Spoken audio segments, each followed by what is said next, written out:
Se você está vendo essa live no feed, domingo, segunda ou terça-feira, assista até o final, curte, manda pelo aviãozinho para alguém, porque terça-feira eu tiro ela fora e só vai ficar quem assistiu até terça. Então, 6h40. Vou começar a falar com vocês. O que eu programei hoje para falar, que estava no título, é como que o neuro pensa no momento de formular o quebra-cabeça do diagnóstico da esclerose múltipla. Então eu pensei, não é muita coisa que eu vou falar, uns 20, 30 minutos, e daí essa segunda parte eu deixo para tirar as dúvidas que aparecerem no chat, mas daí eu vou tirar as dúvidas só daquele momento, não vou conseguir gravar todas as perguntas que aparecerem. Eu abro aquele negocinho de perguntas aqui e daí vocês conseguem fazer na hora. Então vamos lá. Toda vez que a gente tá... Como é que o neuro pensa para fazer o diagnóstico de esclerose múltipla? Então, até tem um post pronto que eu não soltei ainda, que o título é Desista de querer ter esclerose múltipla.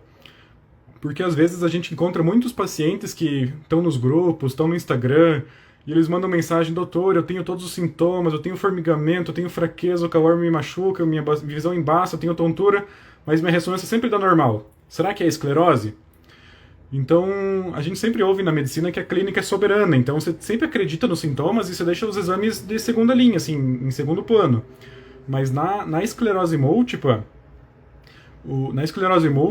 os exames são assim tão importantes quanto os sintomas. Na esclerose múltipla, uma ressonância é assim praticamente mais importante que os sintomas, porque é praticamente impossível ter uma esclerose múltipla com uma ressonância normal. Então, a gente vê muitos pacientes com sintomas, formigamento, visão embaçada, tontura, calor faz mal, mas as ressonâncias sempre normais, cabeça, colunas, tudo normal. E os pacientes não querem ter esclerose múltipla, mas eles buscam só esse diagnóstico.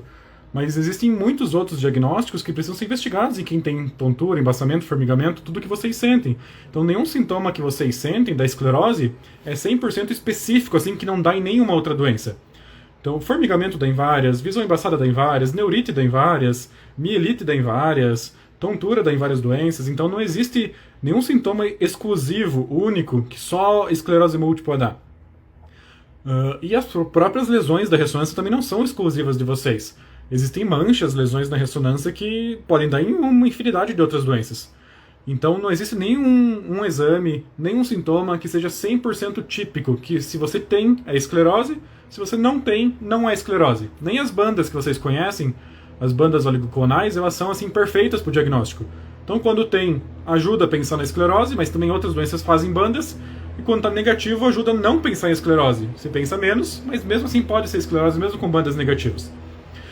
Então, o que é o recomendado, sempre que a gente está frente a um paciente com suspeita de esclerose múltipla, para a gente não comer bola, para a gente não dar um diagnóstico errado, eu já peguei muito paciente usando Copaxone que não tinha esclerose múltipla, depois eu tive que tirar o Copaxone dele e falar que não era, que ele usou à toa esse tempo. Então, o certo, sempre que você for fazer um diagnóstico de esclerose múltipla, você tem que se basear num paciente que tenha um sintoma típico de esclerose. Então não é assim, tive uma tonturinha, fiz ressonância, deu umas manchinhas e começo a pensar em esclerose. Ou formigou meu pé 20 minutos, depois que tinha dormido, começa a pensar em esclerose. Então para você começar a pensar em esclerose, você tem que partir de um sintoma muito típico de esclerose. Um paciente que fez neurite óptica, um paciente que fez mielite, com fraqueza da perna, com bexiga neurogênica, com formigamento, contração de sensibilidade, e que não foi uma coisa de 15 minutos, foi uma coisa de dias. Como vocês sabem, os sintomas da esclerose demoram 1, 2, 3, 4, 5 dias para aparecer completamente. Então, o primeiro passo quando você está investigando esclerose múltipla é se basear no paciente e saber que ele tem um sintoma típico. Se o sintoma dele não é típico, você nem pensa em esclerose. As manchas podem até vir sugestivas de esclerose, mas se o sintoma dele, primeiro de tudo, não foi um sintoma típico, você nem começa a pensar em esclerose múltipla. Então, para a gente começar, primeiro de tudo você começa pela história clínica, então você tem que perguntar para o paciente como é que foi a infância, como é que foi a adolescência, como é que foi a faculdade, se não teve uma semana de dor no olho, se não teve uma semana de embaçamento no olho, se nunca teve uma semana de perna travada, uma semana de braço amortecido. Então você tem que partir de sintomas típicos. Então não vale esses sintomas leves, assim, acordou com a perna formigando porque deitou em cima, deu uma tontura de 20 minutos e melhorou, só passou mal no calor e melhorou. Então esse tipo de paciente você não deveria nem pedir a primeira ressonância. Você só pede a ressonância quando você está com uma suspeita forte de que efetivamente tem algo neurológico E algo neurológico, uma lesão, um machucado na ressonância, não vai fazer um sintoma de 20 segundos, de 20 minutos, de 1 hora. Vai fazer sintomas que vocês conhecem. 1 dia, 2 dias, 3 dias, 4 dias, 5 dias, uma semana de sintomas, aí sim. Qualquer um vai pensar que pode ser esclerose múltipla e a gente faz a ressonância.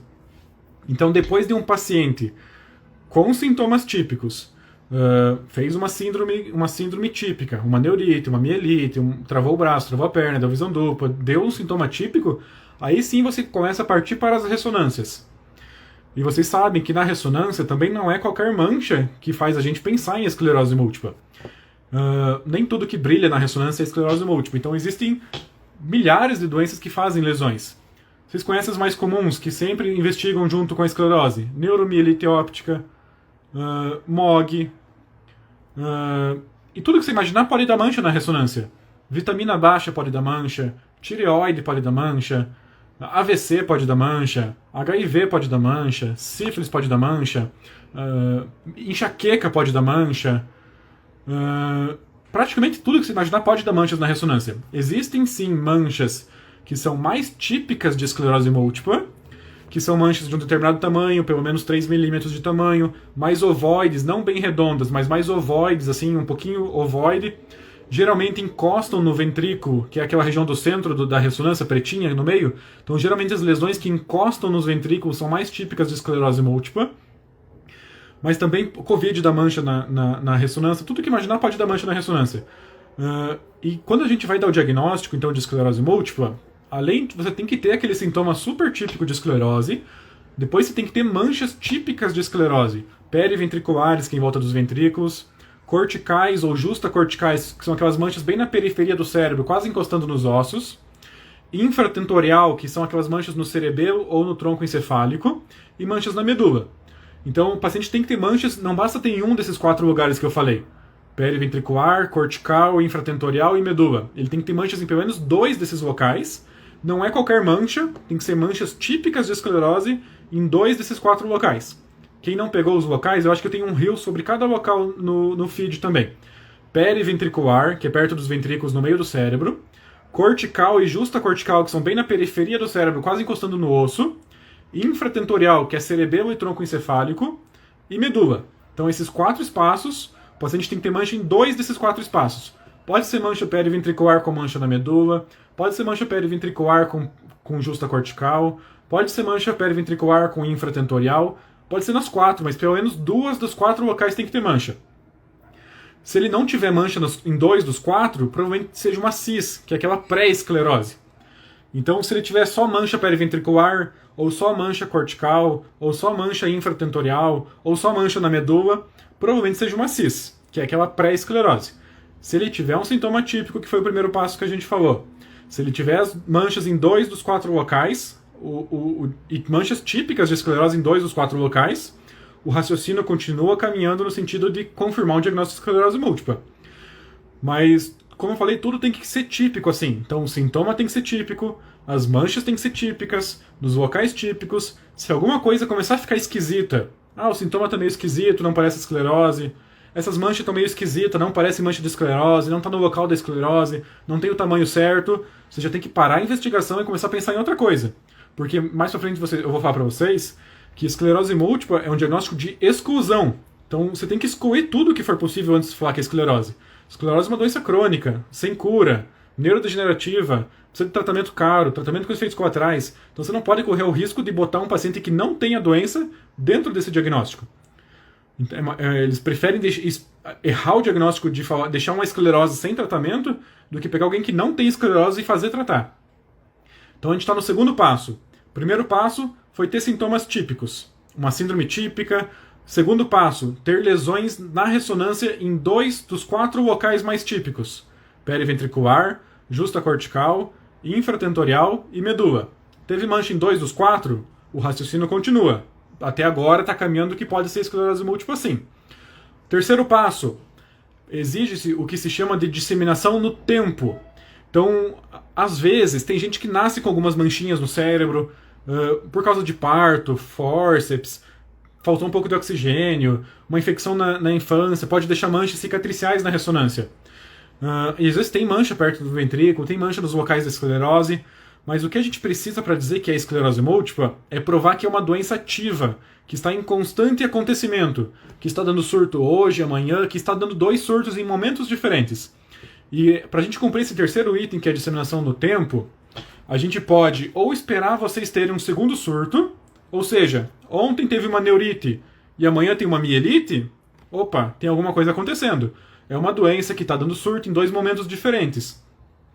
Mas a gente não precisa esperar ter 2 surtos. Antigamente precisava, mas hoje em dia não precisa mais. Hoje em dia teve o primeiro surto, mas a gente monitora o paciente por ressonância. Se teve um surto hoje de neurite, mas amanhã hoje fez ressonância, e amanhã fez uma nova ressonância, que apareceram manchas novas, você já prova que tem algo acontecendo. Manchas novas apareceram. Não é uma cicatriz. Não é algo antigo. É algo que está em constante acontecimento. Você tinha uma ressonância sem mancha ontem e com mancha hoje. Ou tinha pouca mancha ontem e tem mais manchas hoje. Então isso você consegue provar que é algo que está em andamento. Ou então, no primeiro exame de ressonância, se ao mesmo tempo você tiver lesões que pegam contraste e lesões que não pegam contraste, você consegue ter uma noção de tempo nas 2 manchas. As lesões que não pegam contraste são lesões antigas. Geralmente tem mais do que 30 dias. E as lesões que pegam contraste, que estão inflamados, é exatamente isso, Tati. As lesões antigas, elas não pegam contraste. Então, se eu fizer uma ressonância sua hoje e tiver um monte de lesão lá, nenhuma pega contraste, a única certeza que eu vou te dar é que essas lesões têm mais do que 30 dias. Ou tem 31, ou tem 30 anos.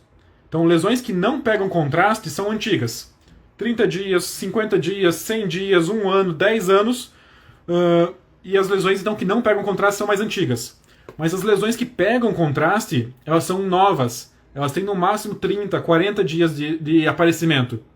Então essa que é a importância de usar contraste na ressonância.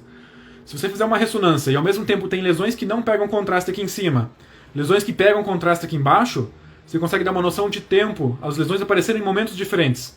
As sem contraste tem mais que 30 dias e as com contraste tem menos que 30 dias.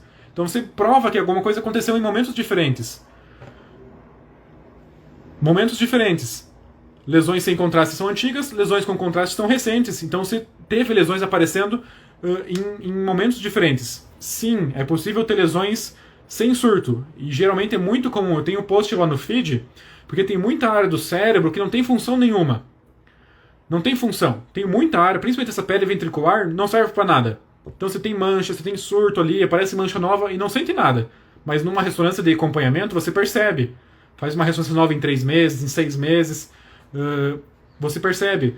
Cada medicamento indica um tempo diferente para fazer as ressonâncias. Alguns medicamentos fazem de 6 em 6 meses, alguns fazem de 3 em 3, alguns fazem anual. Tem um post lá no feed também. A partir do momento que a gente pensar que a lesão é um surto, ela provavelmente já vai pegar contraste. Porque se a lesão aconteceu e ela está te dando sintoma, ela já está inflamada, ela já está existente. Então se você fizer uma ressonância com contraste, você vai pegar a lesão. Então um dia de sintoma, fez ressonância, se for um surto mesmo, a lesão já pega contraste. Então esse foi o terceiro item. Como eu estava falando, primeiro item do diagnóstico, um sintoma típico. Segundo item do diagnóstico, um sintoma, as lesões têm que ter 2 dos 4 locais diferentes. Terceiro item do diagnóstico, tempo. Ou você espera um segundo surto, ou você acompanha o paciente com ressonâncias frequentes e detecta lesões novas aparecendo, ou na primeira ressonância ele tem lesões ao mesmo tempo que pegam contraste e que não pegam contraste, porque a gente viu que tem noção de tempo. Ou o paciente tem bandas oligoclonais no líquor. Então aqui que vem a importância das bandas para o diagnóstico. Então bandas oligoclonais no líquor dá essa noção de tempo para a gente. Então o paciente não precisa ter lesão com contraste na ressonância, não precisa esperar o segundo surto, não precisa esperar lesões novas aparecerem. Se ele tiver bandas no líquor, ele cumpre esse terceiro item pra gente. Ele cumpre esse item de tempo. Então por isso, aqui que precisa de bandas. Então bandas não é obrigatório fazer em todo mundo, não é obrigatório fazer líquor em todo mundo. É uma parte importante do raciocínio, serve, eu sugiro que todos os pacientes meus façam, mas quem não quer se arriscar, quem não gosta, quem de jeito nenhum quer fazer, é possível do diagnóstico de esclerose múltipla sem fazer o líquor, sem as bandas oligoclonais. No raciocínio ele cumpre pra gente esse item 3 aqui, que é o critério de tempo, e ele ajuda a pensar mais fortemente em esclerose múltipla quando a gente está em dúvida sobre o que causa as manchas da pessoa. Não tem como ter certeza quanto tempo tem cada mancha, se é 31 dias ou se é 10 anos. A gente pode pensar um pouquinho mais que é uma lesão muito antiga quando tem black hole. Então, se tiver black hole, que vocês também encontram no feed alguns posts, se tiver black hole, parece uma lesão mais antiga, uma lesão de 30 dias geralmente não deixa black hole, mas uma lesão de anos provavelmente pode deixar black hole. Então é basicamente o black hole que a gente consegue dizer se é uma lesão muito antiga, de 30 anos, ou se é uma lesão mais ou menos de 6 meses, por exemplo. Mas existem alguns casos que o líquor é essencial. Paciente que tem poucas lesões, as lesões não pegam contraste, nunca teve um segundo surto, o líquor sim vai fazer diferença para fechar o critério do diagnóstico e poder pedir tratamento da medicação. Então até aqui, eu falei para vocês 3 itens do raciocínio diagnóstico. Item número 1, sintomas têm que ser típicos. Neurite, mielite, visão dupla, e geralmente tem que ter uma alteração objetiva do exame físico. Não basta ter só um formigamentinho na perna. Tem que ter um formigamento com um reflexo aquele do joelho alterado. Tem que ter uma visão dupla, mas o olho fica vesgo quando você mexe para os lados. Tem que ter uma fraqueza da perna, que você vai examinar a força, o médico examina e não vence a resistência, não vence a gravidade. Ou tem que ter os reflexos alterados, ou tem que ter aquele que raspa no pé alterado, ou tem que ter as pupilas alteradas. Então tem que ter um sintoma típico com um exame físico alterado. Item número 1. Item número 2, lesões típicas da ressonância. Tamanho típico, local típico, periventricular, cortical, infratentorial e medula. Não é qualquer lesão, tem que ser lesões típicas. Tem que ter 2 desses 4 locais com lesão. Terceiro item, tempo.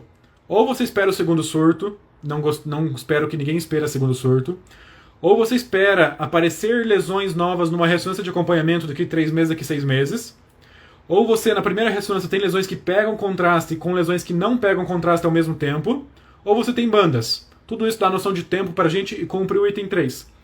Tamanho típico seriam pelo menos 3 milímetros, então não pode ser muito pequenininho as manchinhas, assim, uns pontinhos branquinhos de nada não são típicos.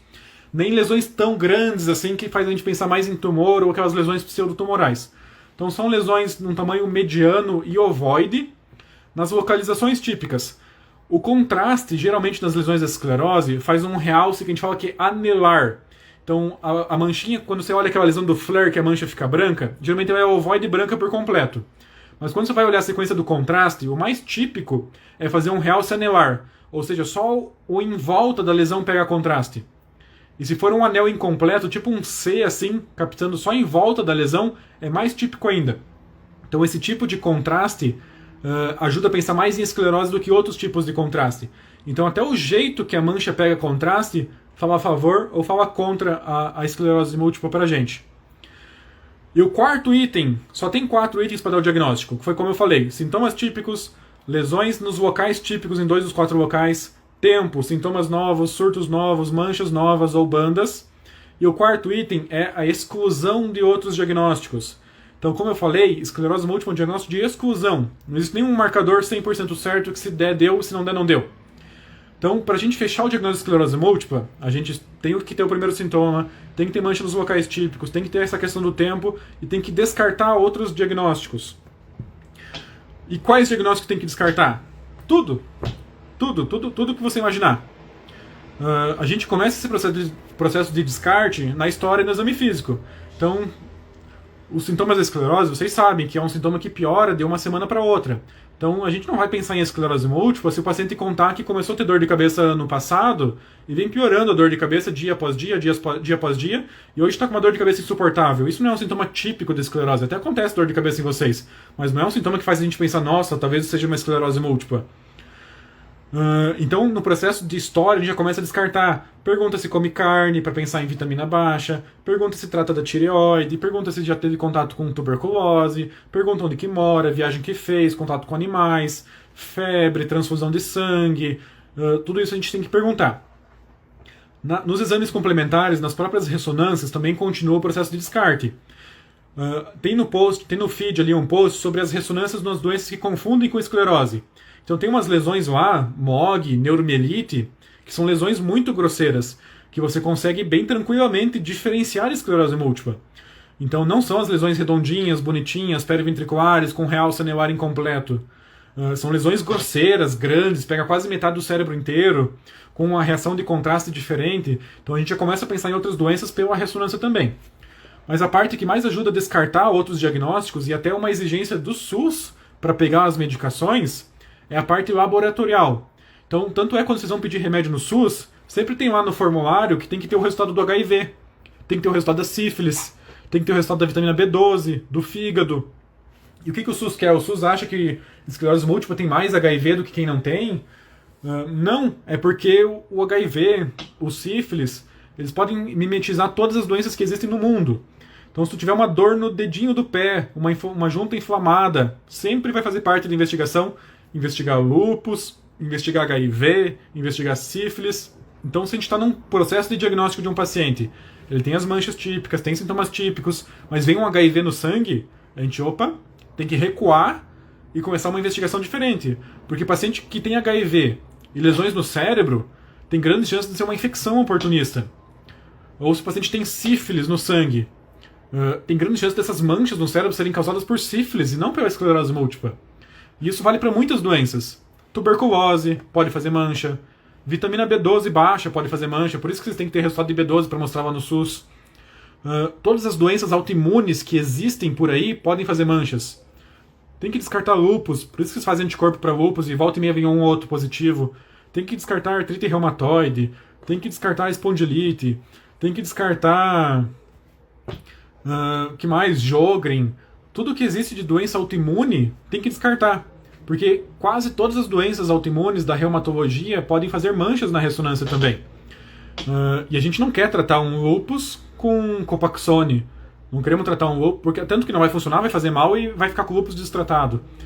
Então, como muitas doenças que não têm um critério diagnóstico, um exame diagnóstico bem certinho, sempre exige essa exclusão de outras doenças.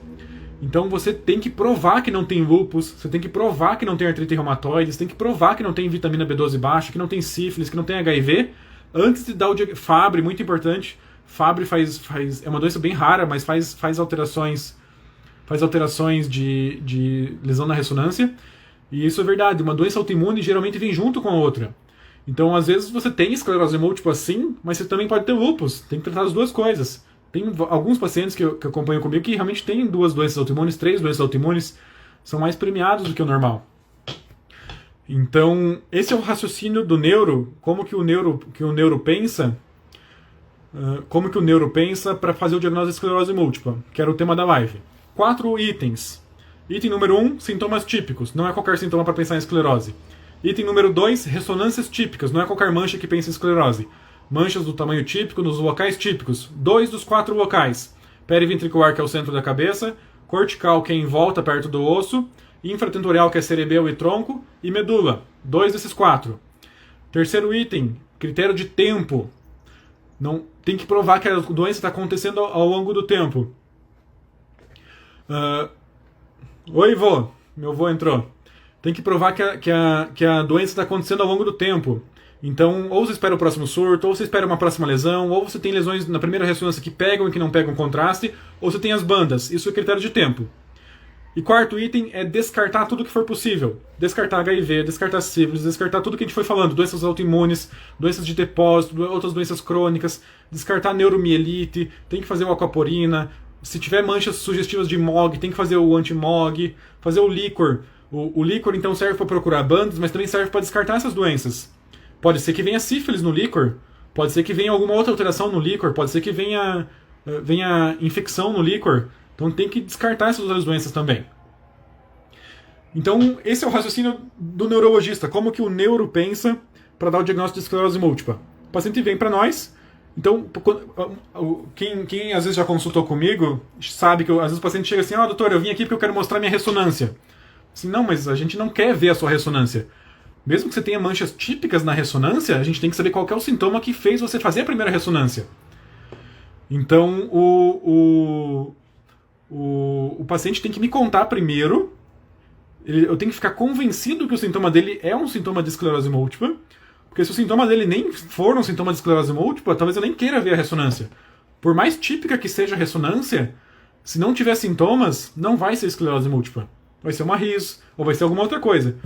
Mas não vai ser esclerose múltipla. Então tudo parte de uma história típica e você vai para os exames. Ressonâncias, cabeça, colunas, líquido da espinha para ver bandas e para descartar outras doenças, e aquele montaréu de exame de sangue, 50, 60 exames de sangue, que se investiga desde a parte básica, hemograma, fígado, rim, tireoide, anticorpos, autoimune, FAM, fator reumatoide, HIV, sífilis, hepatite, tudo que vocês costumam fazer nessa primeira avaliação. Neurocisticercose também pode fazer.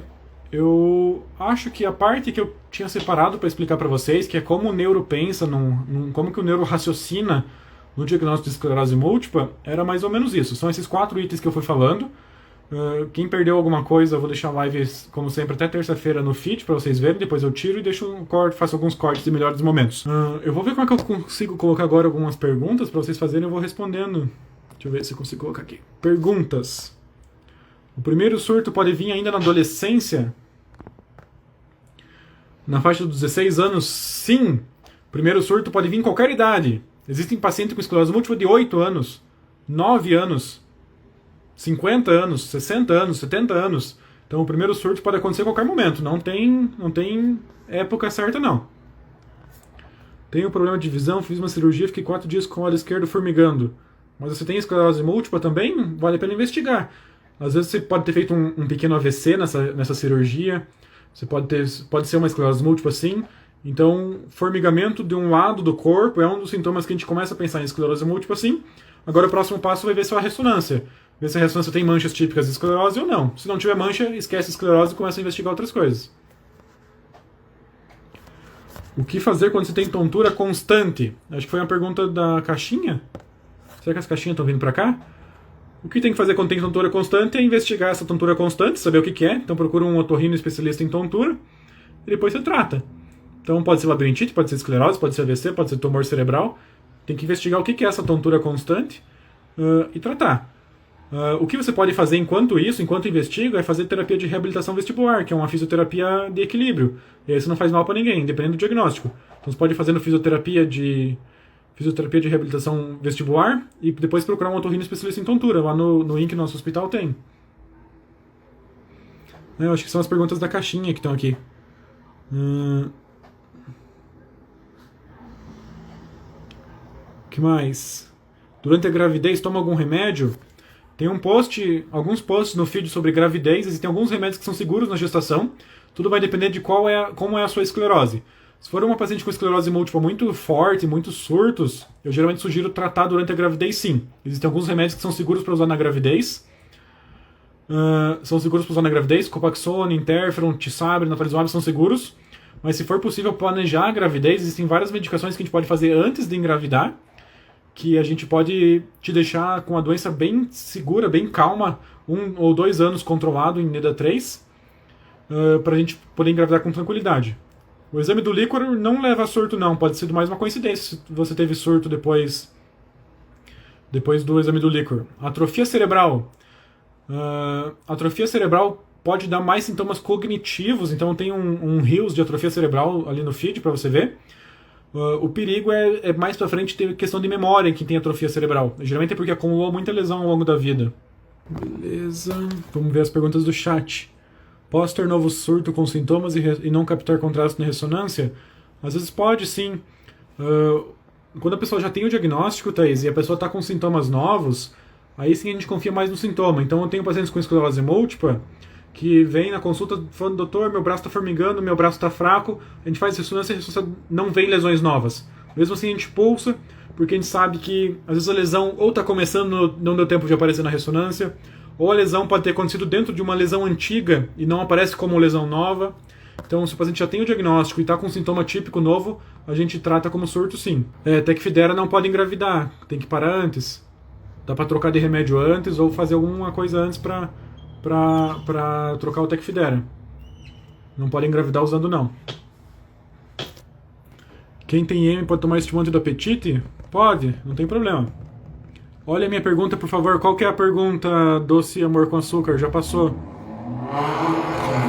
Ressonância deu possível AVC e possível EM. O que fazer? Consulta um neuroespecialista e faz outra ressonância. Não, pode levar todos os exames sim na primeira consulta. Os novos não, pode levar todos. Tem surto que não dá lesão nova. A fadiga pode durar para sempre, Sony. Não tem tempo não, pode durar para sempre. Pergunta, agora achei. Vou responder as perguntas que estão ali nos perguntinhas, então, que no chat eu me perco. O fato de eu ser vegetariano me prejudica na EM, só se tiver vitaminas baixas. Se você for vegetariano e acompanhar direitinho, tudo tranquilo. Então pode ser vegetariano bem tranquilo, mas mantenha acompanhamento com o Nutri, com o médico. Veja as vitaminas sempre e não vai fazer mal não. Só se tu manter a vitamina baixa. Em quais casos pode ser indicado pulso oral? Eu não gosto muito de pulso oral. Neurite óptica é proibido, não pode fazer pulso oral porque piora. Mas a pulso oral, às vezes eu faço em pacientes que estão com um surto muito leve, ou seja, um surto só sensitivo. Só formigamento, só uma queimação, só falta de sensibilidade.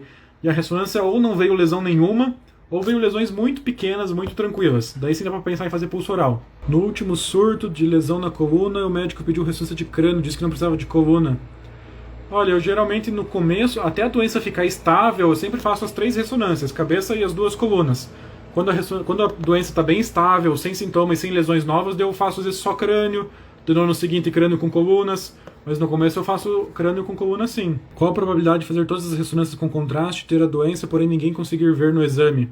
É praticamente impossível você ter sintomas de esclerose múltipla, fazer uma ressonância, a ressonância der normal e mesmo assim ser esclerose múltipla. Praticamente impossível. A ressonância é muito definidora de esclerose múltipla aqui pra gente. Uma fraqueza e fadiga no braço que vai e volta já tem 7 dias. Pode ser sintoma de uma primeira crise? Pode sim. Vai depender das ressonâncias agora para ver se é esclerose múltipla ou não. Desmame de corticoide não é obrigatório. Afonso, critérios de Barkoff não são mais usados hoje em dia, então talvez faça mais tempo que você fez essa ressonância, talvez antes de 2013. Critérios de Barkoff, depois eu te mando, me pede no direct que eu te mando o artigo sobre eles. Hoje em dia a gente usa os critérios de McDonald e os critérios Magnins, que a gente fala, porque atualizou as coisas. Então antigamente usava critérios de Barkoff. Então essa tua primeira ressonância eu acredito que faça mais de 10 anos que você deve ter feito. Que é mais ou menos o que eu fui explicando. Locais da lesão, pelo menos 3 lesões perto dos ventrículos, esses eram os critérios de Barkoff, que eram critérios para fazer o neuro pensar em esclerose múltipla.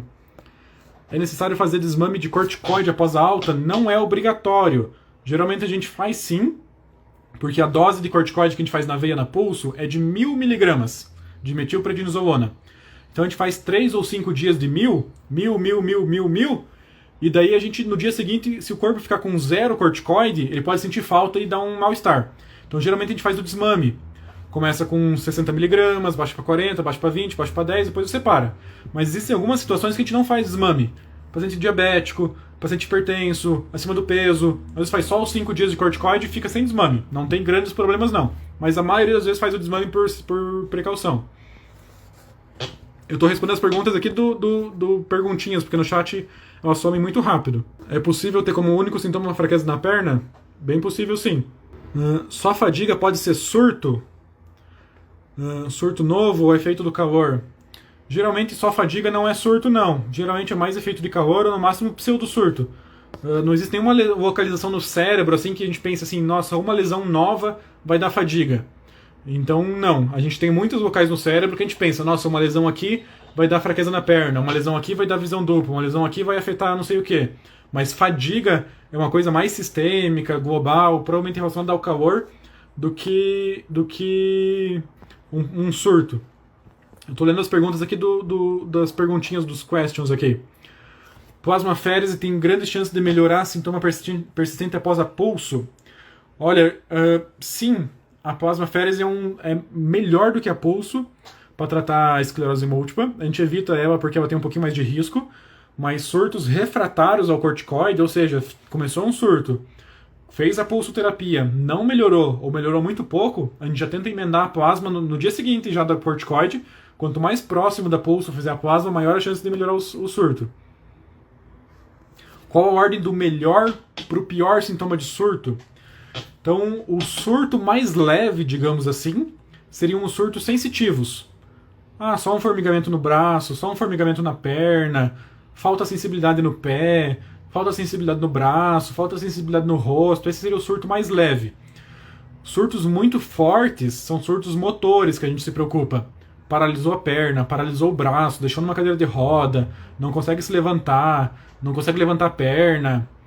Surtos cerebelares também são graves, assim, então muita incoordenação, muita ataxia. E surtos do tronco, que dá visão dupla, que pode dar engasgo, dificuldade para falar, disartria, são surtos mais importantes. Então, e surtos da medula como um todo são surtos mais importantes também, que pegam bexiga, esfíncter. Então, o único surto leve que eu considero é o surto sensitivo, formigamento, falta de sensibilidade, esse seria o surto leve que eu considero. E praticamente todos os outros serão surtos mais fortes. Surtos motores, coordenação, visão dupla e bexiga. Neurite também pode ser um surto mais leve, mas tem neurites leves e neurites graves, então não diria que toda neurite é leve, não. Formigamento nos pés e nas mãos após o banho tem explicação? Sem diagnóstico. Se tiver esclerose múltipla, é o TOF. Se não, tem que ver vitamina, neuropatia, túnel do carpo, uma série de outras coisas. Nenhuma ressonância pegou contraste, mais de 40 lesões, progressão de sintomas antigos sem surto.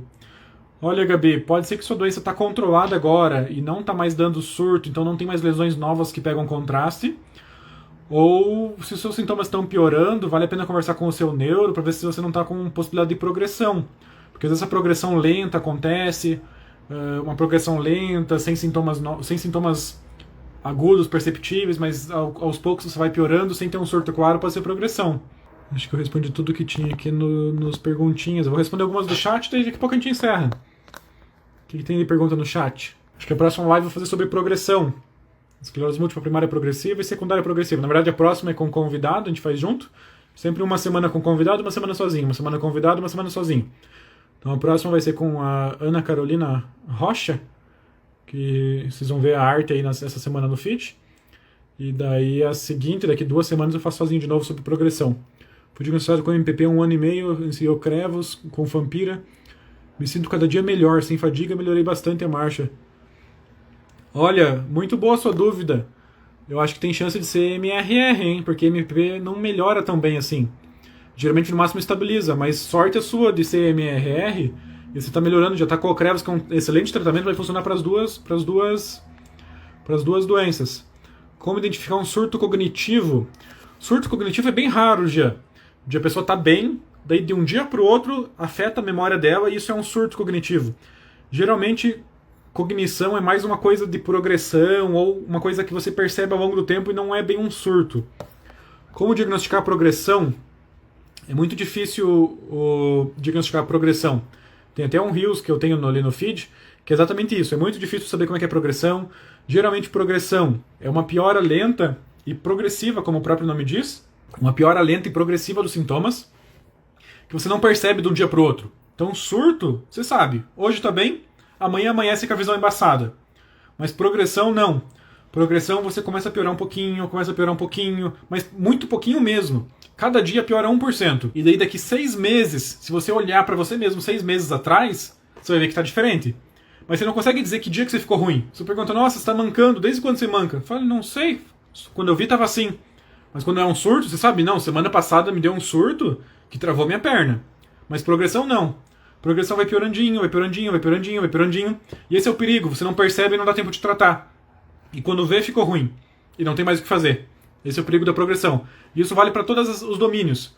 Na cognição, na memória, na sensibilidade, na caminhada, na marcha, no esfíncter. Tudo é piorandinho, piorandinho, piorandinho, de pouco em pouco. Vermelhidão no rosto dos pés é esclerose múltipla? Não. No máximo é tecfidera, mas esclerose múltipla não. Como saber através da vista se é progressão? Existem alguns exames que dá para fazer. O OCT é um exame que você pode avaliar, que ele avalia a perda de fibras da retina, mas avaliar a progressão visual, progressão da vista, é com acompanhamento oftalmológico. Você vai lá hoje, está enxergando bem, 20/20. Vai lá semana que vem, piorou um pouquinho. Vai lá daqui 1 mês, piorou um pouquinho. Vai lá daqui 5 meses, piorou mais um pouco. Essa é a progressão da visão. Ressonância limpa, fraqueza no braço, seria exame de líquor?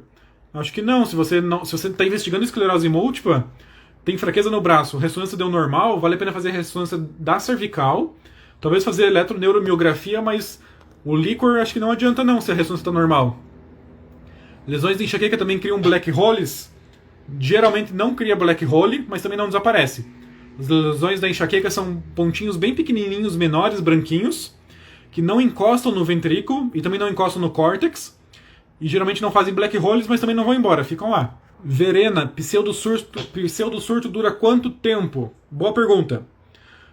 O pseudo-surto vai durar o tempo que o causador do pseudo-surto está vivo. Ou seja, Curitiba está quente desde ontem. Se ficar quente a semana inteira, você pode ficar com pseudo-surto a semana inteira. Se você pegar uma infecção urinária e começou a formigar mais a sua visão, porque você já teve neurite óptica no passado, Enquanto você não tratar a infecção urinária, o pseudosurto vai estar lá ativo. Então o pseudosurto dura o tempo até o causador do pseudosurto ir embora.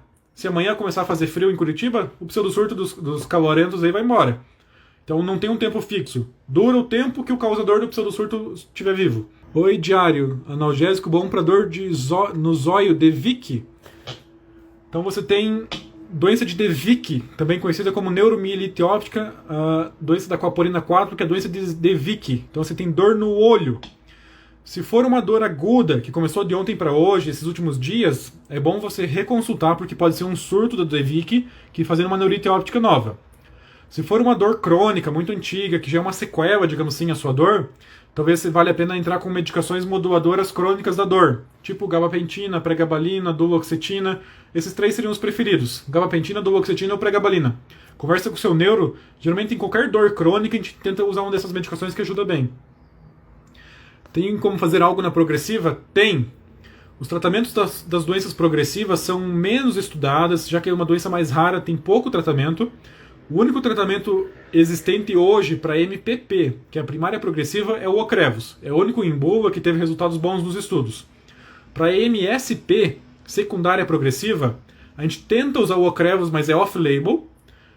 Mas tá para sair agora em janeiro, fevereiro de 2022, é para lançar o primeiro tratamento para MSP, que é o Kiendra, o Siponimod.